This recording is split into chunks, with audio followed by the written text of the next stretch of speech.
I need you to imagine something this morning. You're going to have to really imagine this. I want you to imagine that you have to your account in the bank $86,400 right now. Do I see the smiles? But there's a rub to the $86,400. At the end of the day, the balance is zeroed out. So whatever is left, that's it. Zero. So what are you going to do about it? You won't be able to get away at Myers and finish it off, I'll tell you that. I would safely, frantically find ways to spend it. Well, don't waste your time fantasizing about that possibility. But I would tell you that you have 86,400 seconds each day to spend. And just like the illustration that I used, you know that it's all zeroed out at the end of the day.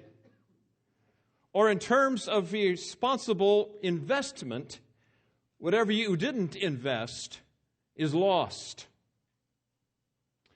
Time begins to take on some pretty sober dimensions when we look at time from the standpoint of our stewardship given to us by God through His grace. Because with time, you've only got one shot at it. That's it. It's not a renewable resource. There are no rollover minutes with God. There's no overdrafts. The balance of time each day is burned. That's it. Gone forever. And another thing, you can't draw it out against the next day. Your account just opens the next day. So what do? Well, what you do is that you learn to invest today on today's deposit only. Heard about a man who worked in a factory. And every day he would walk by a very fine jeweler's shop. In the window of the jeweler's shop, there was a grandfather's clock, a very nice one. And as he would pass that clock, he would set his watch, his stopwatch, by that clock. The man's job, amongst other things, was to blow the 5 o'clock whistle. Well, God bless him, huh? He blew the whistle at 5 o'clock. Well, one day as he was traveling, walking to work, he asked the storekeeper, he says, "How do you keep such accurate time with your grandfather's clock?" He said, "No problem. I set it by the 5 o'clock whistle." You see a problem here? If there isn't one, there's going to be one pretty soon. Well, that only shows us something. That is that people live by the clock. Because time is very important to each one of us. Benjamin Franklin, and who can doubt what he says? He says, "Don't squander time, for it is a stuff that life is made out of." And most of us live by the clock. See if this fits you this morning. You operate from a frantic pace from the get-go. You cram stuff into late night because that's your time. And so you creep up the hours as far as you can barely go. Keep your eyes open with whatever you've got to do. You try to sleep in as late as you can. Hitting the snooze button to where it almost becomes the place at the critical edge. You just keep hitting that snooze button. You jump out of bed, and of course, you get a nourishing breakfast of Pop-Tarts and a can of soda. If that, or you throw it, you hold it in your hands, and you grab your shaving kit or your makeup kit, and you head for the car. And as you're driving down the road, you're trying to put your makeup on. Or if you've ever done this, start shaving as you're headed to work. You get through the day, and naturally you return home, and you immediately fly into action with, of course, the children's sports. Load up the car, and there you go. You grab another nourishing meal at McDonald's. Just before you retire exhausted that night. But you have some time for yourself, so you start squeezing in those extra hours again. You can barely stay awake. How many, you're not going to raise your hands, right? But you know what I mean. Have a schedule, something like that. And you said, I wished I had more time in my day. Let's just begin by saying, this is not the way Jesus lived. So if that means anything to us, let's begin with that. This is not the way Jesus lived his life. In fact, we have to recognize that though he is God the Son, he did not exercise his divine prerogatives, as Philippians chapter 2 clearly state. But he lived within his limitations, within your limitations. So no, he didn't have any divine power behind him in that sense. He needed rest just like you did, and you do. But let's consider him for a moment. I never know, no, there's a word for you. I never knew anywhere in the Scripture where Jesus ran to where he had to go. Can you think of one?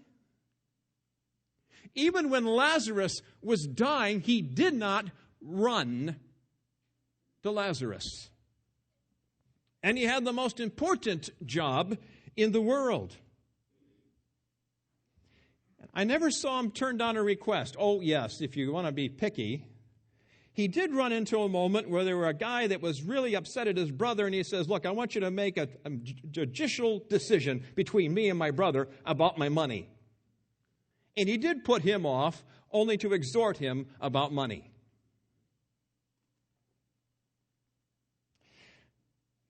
Jesus took the time.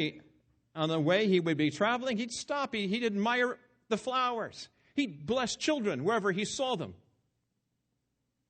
He walked at a leisurely pace and always got to where he needed to go. And I don't know of anyone who may have been more in tune with the Father than Jesus, of course. Time was his friend. In fact, Jesus was comfortable with time. He knew how to live within it, and he knew how to master it. You see, God invented time, and he doesn't wear a watch. He doesn't look at it, and he certainly is not driven by it. Now, it makes sense if you and I want to be able to use time wisely that we need to get comfortable with time. We should divert our attention and our focus to the very creator of time, one who is greater than all time. Now, a man who contemplated time was old man Moses. I call him old man, not out of disrespect, but he was an old man when he wrote it, and when he was a young man, he probably didn't know what to do with time. Can we assume that? So he wrote it as an old man, Psalm 90. And again,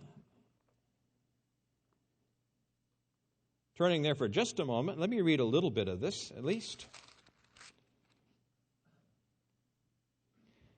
And he says, you have been our dwelling place in all generations. Before the mountains were brought forth, or ever you had formed the earth and the world, from everlasting to everlasting, you are God. Time comes, it passes, and it goes, but you are the same. You return man to dust, and you say, return, O children of man. For 1,000 years in your sight are but as yesterday when it passed, or as a watch in the night. And you sweep them away as with a flood. They are like a dream, like grass that is renewed in the morning. In the morning it flourishes, and it is renewed. In the evening it fades, and it withers. For we are brought to an end by your anger. By your wrath we are dismayed. You have set our iniquities before you, our secret sins in the light of your presence. For our days pass away under your wrath. We bring our years to the end like a sigh.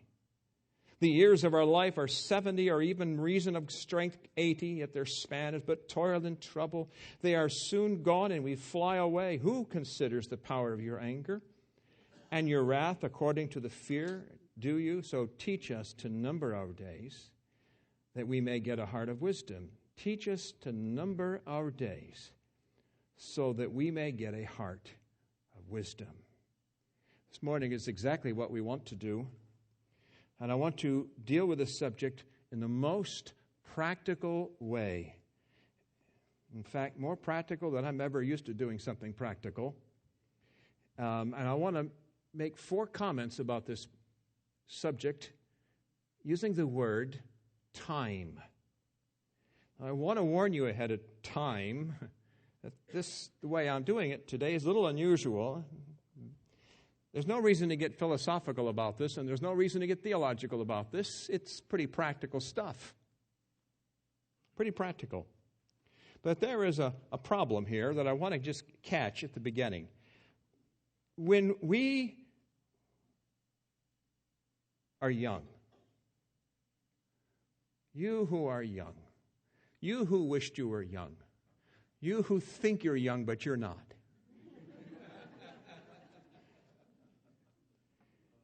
when you were young, you felt time is on your side.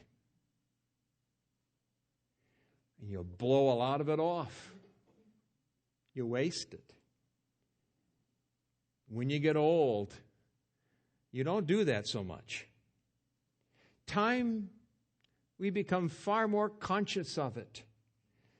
Because when you're old, you don't have a lot of time to reinvest it. And you can't waste it like when you were young.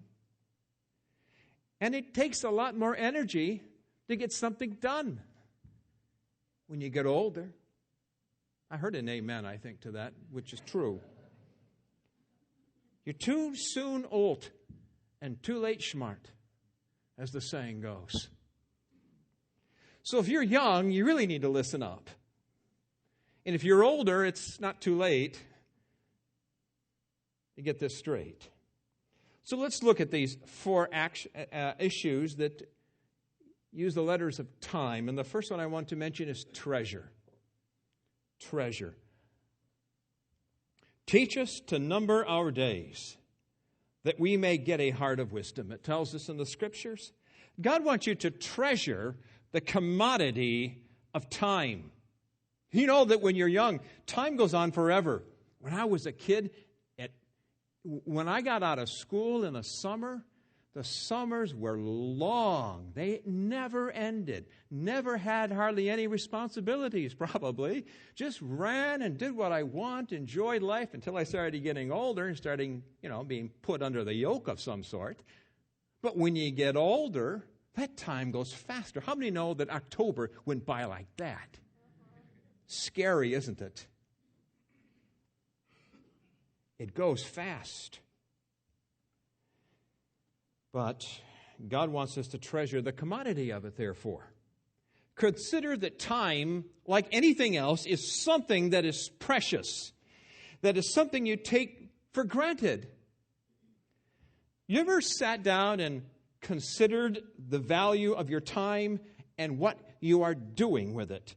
That in itself may be a valuable use of time when it tells us, and that's what Moses is saying when he says, teach us to number. We begin there. So putting off or procrastinating only proves that we think we can escape its consequences, but it is spent somewhere and it is spent somehow, and we have little to show for it. You see, every measurement of time is important. You say, oh yeah, like every day, every hour, every month, every minute, every second. Well, how so? Just ask a woman who lost a child because she was a month early. And I will tell you, a month meant everything. Just ask a businessman who missed his flight by just 1 hour. Just ask a victim of a heart attack who received help in just the right minute of time. Or how about the time that you were crossing the street and you got to cross it at the right second because some person was coming along and just about ran you over? And then just ask the athlete who missed first place by a millisecond. Time means everything. Kind of changes it. So time in reality is far more valuable than a possession. It's far more valuable than money. You can make more money, but you can't make more time. A.W. Tozer says time is a resource that is non-renewable and it's non-transferable. You can kill time, but it has no resurrection. And so we are to treasure and start looking at as valuable the time that Moses is speaking about when he tells us to number our days. But there's a second word I want to look at, and that's the word invest. Invest. Moses writes, teach us to number our days. I believe he was zeroing in on how you and I invest our time. Number one, I'd like to say under this, you can only invest time. You can only invest time. How many of you remember in the 1970s, so this excludes some of you I know, Jim Croce. And he wrote the song, Time in a Bottle. I'll just read a couple of the lyrics. If I could save time in a bottle, the first thing I'd like to do is to save every day till eternity passes away just to spend them with you. Well, that's sweet, isn't it? Catchy, but you really can't do that. You know that? You can't save it up in a bottle. He died a few months earlier or later. And you really can't do that. And please show me, if you've got some time saved up, could you show me the time, please? But you can't. Because time is quite different than anything else, and it's different than money in the way you invest it. You're encouraged to save money, but you really can't save up your time. You are to invest it, guess what? By spending it. So we need to invest time. That's all you can do with time. But secondly, where you invest your time tells other people, and ought to tell yourself, what is the most valuable thing to you? Let me give you some statistics. You have 168 hours this week. You will spend 56 hours sleeping. Now, if you're young, amen. And if I could get 70, I'd get 70. If you're old, you wish you didn't even have to go to bed. Right? What a waste of time. You get 56 hours of sleeping. You have 24 hours of eating and personal hygiene, more or less. 50 hours of working and traveling to work. And it leaves you with 35 hours a week, or about 5 hours a day, to do something with. Now, what would happen if someone just followed you around for 10 days and watched what you did with 5 hours of time? Would it get interesting? For many, it would be watching the television or some sort of entertainment, surfing the web, locked on to the phone. Magazines might take a lion's share. But in the interest of being a steward of God's grace, cultivating a living and a loving relationship with the living God becomes supremely important in that critical margin of time, doesn't it? Because that's all you got. Now, here's some alarming statistics as well. It was taken of 1,500 households at the U of M. It revealed that working mothers spent 11 minutes a day with their kids outside of mealtime and 30 minutes on a weekend. Isn't that amazing? I would not have thought that. 30 minutes on a weekend. Fathers spent 8 minutes a day and a whopping 14 minutes on a weekend with their kids.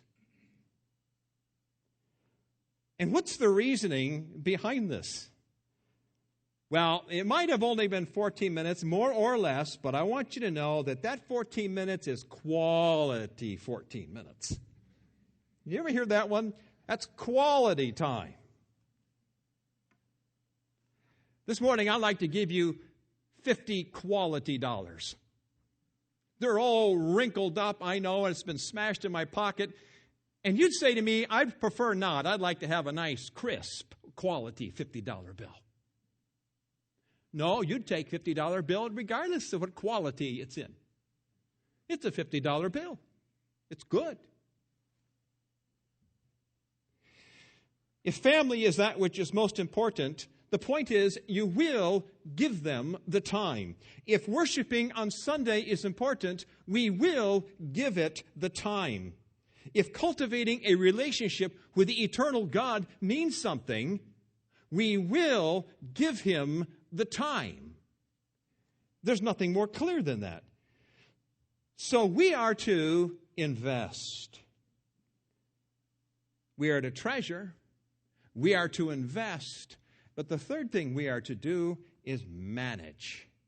The earth is the Lord's, and the fullness thereof, the whole world, and those who dwell in it. We often speak of our money as belonging to God. Okay, but do we ever think of the fact that the moments that I have and the moments that you have also belong to Him? After all, it is because His mind is set on us that we even are here. They are provided, we are sustained by His ever-present power. There was a professor of time management, and he was giving a lecture to his people, his kids. This was college. He took a jar and he put some larger rocks in that jar until the rocks came up to the top of the jar, and he asked the kids in the class, he says, "Is that jar full?" And he said, "Yeah, it's full." Then he took some small gravel and he started pouring it in the jar, and they realized that they had been wrong. And so now they didn't answer at all when he said it was full or not.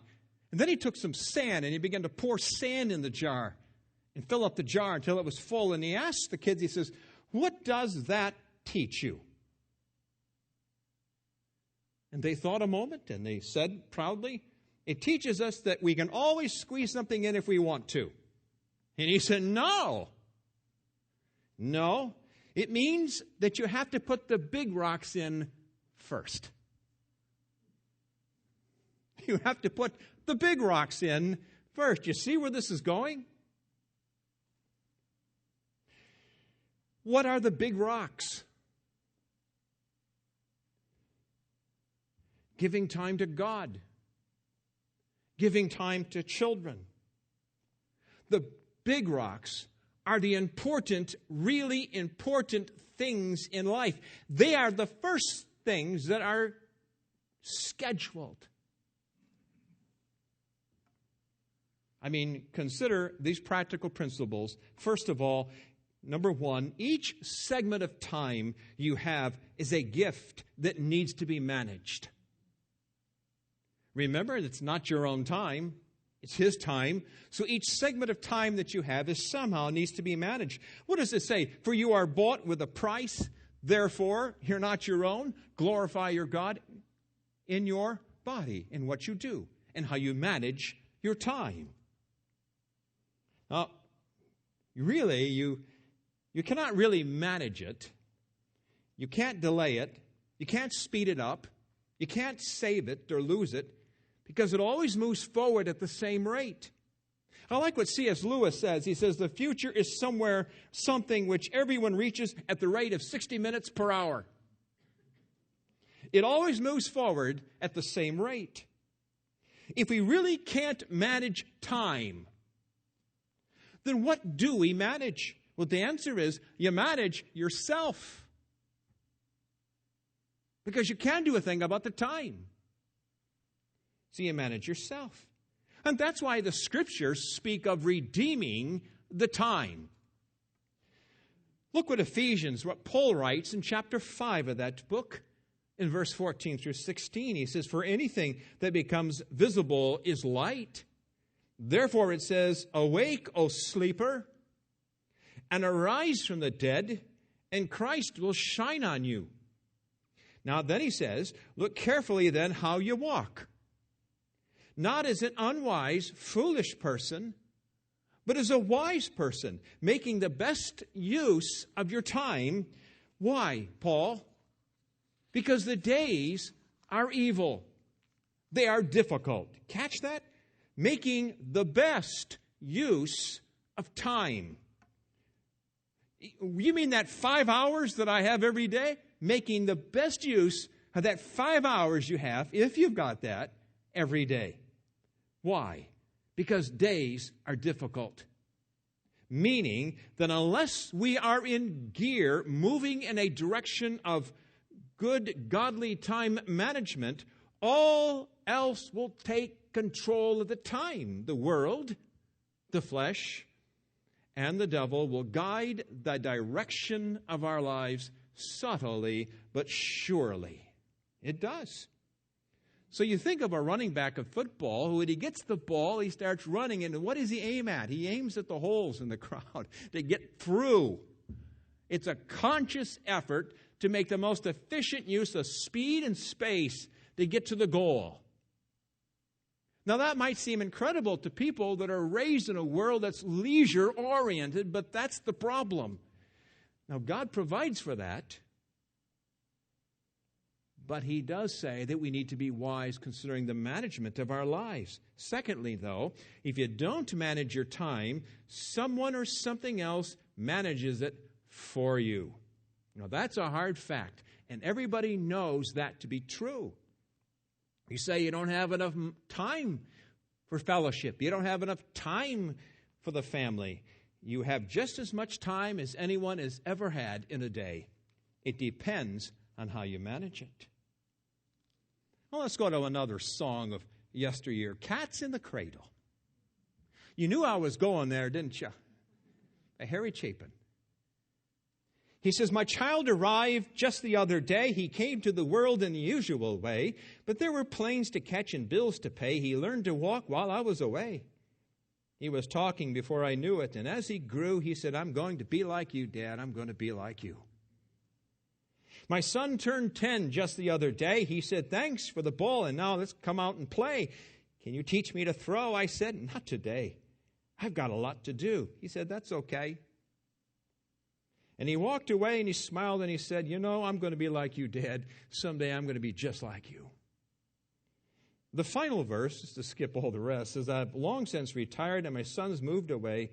I called him up just the other day and I said, 'I'd like to see you if you don't mind.' He said, 'I'd love to, Dad, if I could find the time.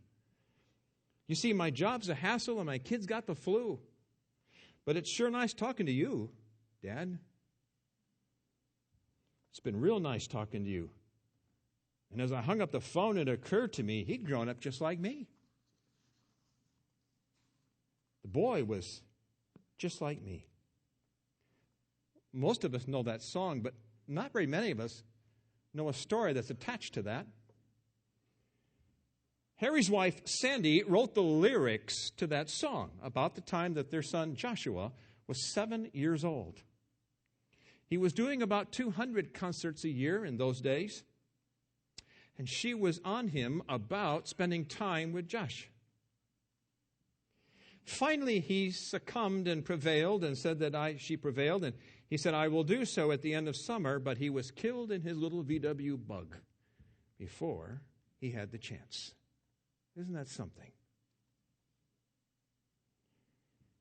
He didn't have the time, I guess. And so we need to manage our time, knowing that we don't know where it goes and how it'll end. But the last thing I want to end on is the word enjoy. Enjoy. Enjoy. Let me read Ecclesiastes chapter 9, verse 7 and 9, because this is what Solomon is saying in the midst of his painful life, he does say something very noteworthy as he sums things up already, and he says, well, this is it. He says, go eat your bread with joy and drink your wine with a merry heart. Now, you remember that life is pretty simple in those times. They're not living in a world like ours. This is about everything. And he says, for God has already approved what you do. Let your garments always be white. Let not oil be lacking on your head. Enjoy life with a wife whom you love, all the days of your vain life that he has given you under the sun, because that is your portion in life and in your toil, at which you toil under the sun. Now, we'll forgive him about his attitude, about vanity. Nevertheless, you got the idea. He says that there's this niche, this sense in which God intended us to enjoy life and enjoy the space of time. You know, when we have a treasure, when we treasure time for the gift that it is, and we are investing it in eternal treasures, managing it wisely in this life, we are so free, therefore, to really enjoy it. When you treasure time for the gift that it is, and you invest it in eternal things, managing it wisely in this life, you then become free to enjoy time. And it no longer is your taskmaster. You are the master of the time. It is that which does not have a grip anymore, but now you've got a grip on it.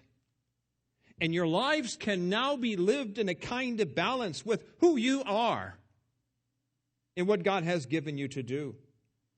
It means that you can live life at a proper speed without regrets about how you lived it.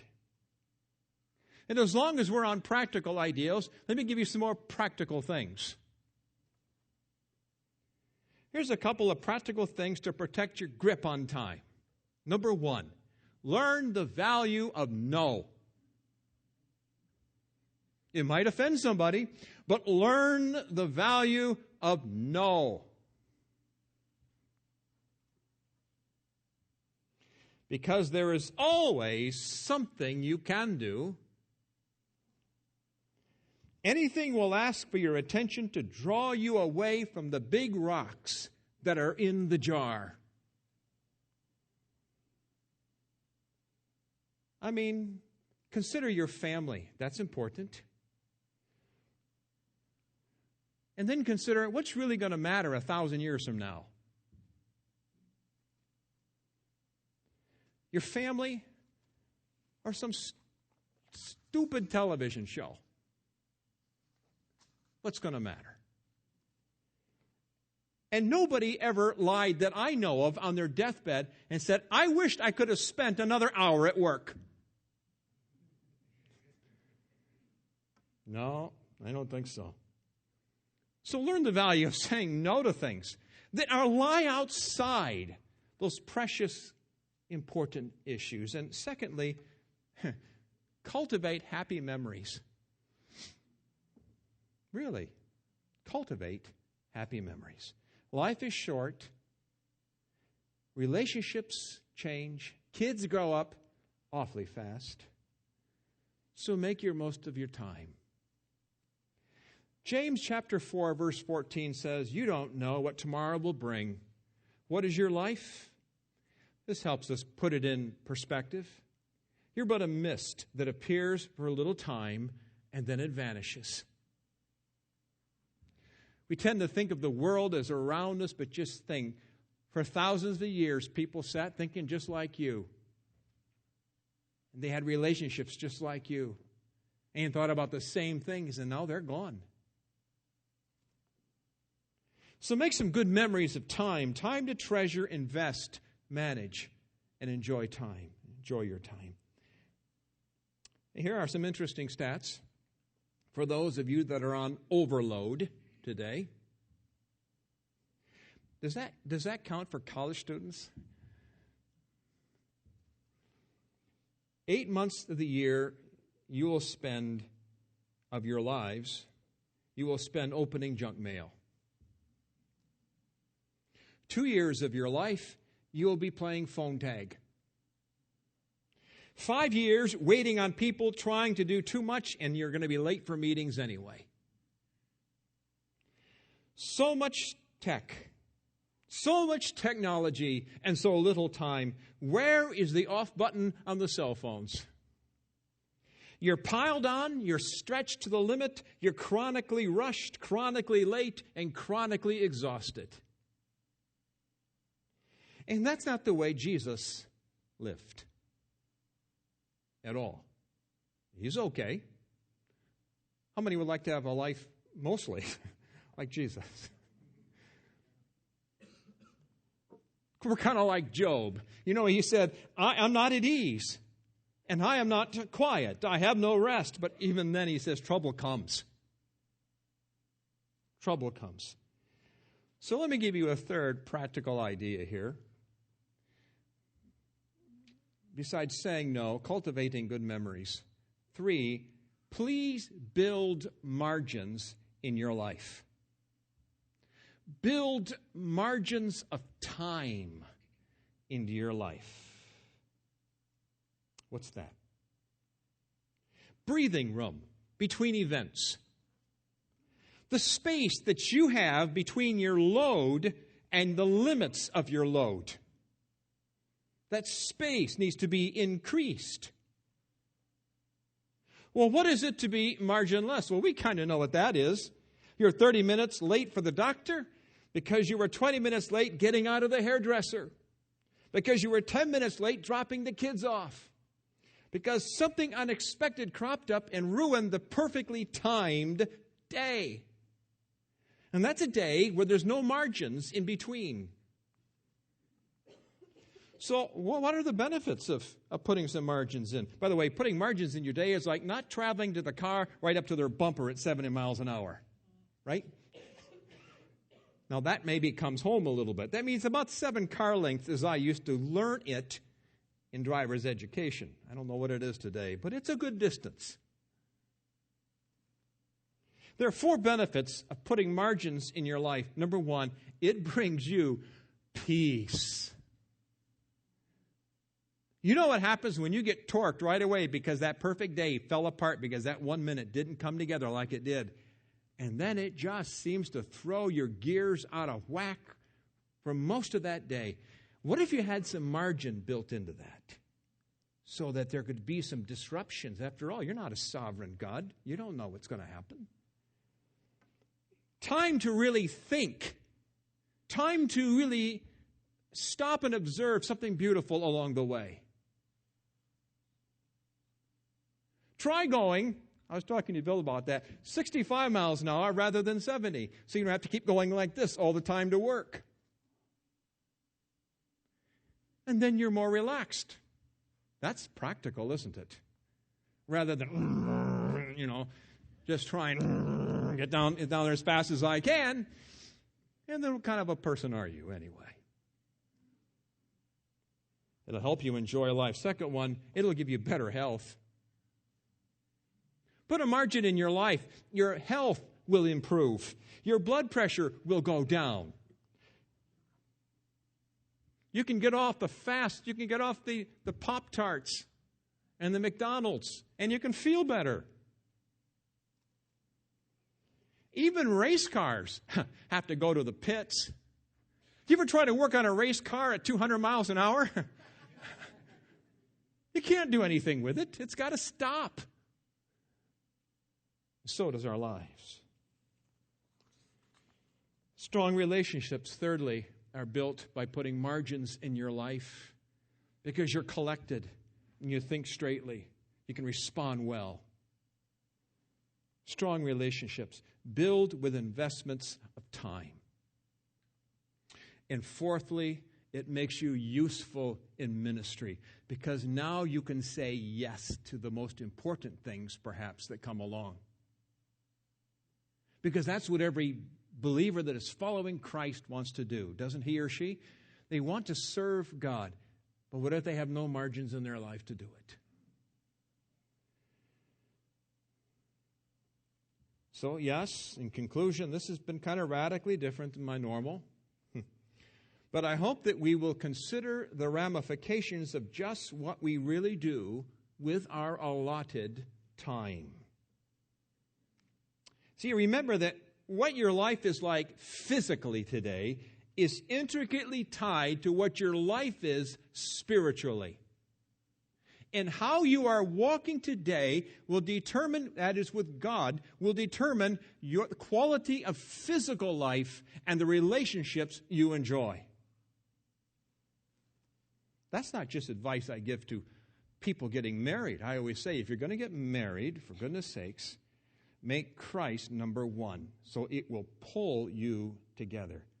But you know, when we make Christ number one in our lives, it pulls our life together in relationship to our limitations into what we can really do and what we can't do.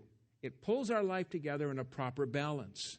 Helps us to say the big 2-letter word, no. And it helps us to say that encouraging 3-letter word, yes. Here's a thought. I thought about this.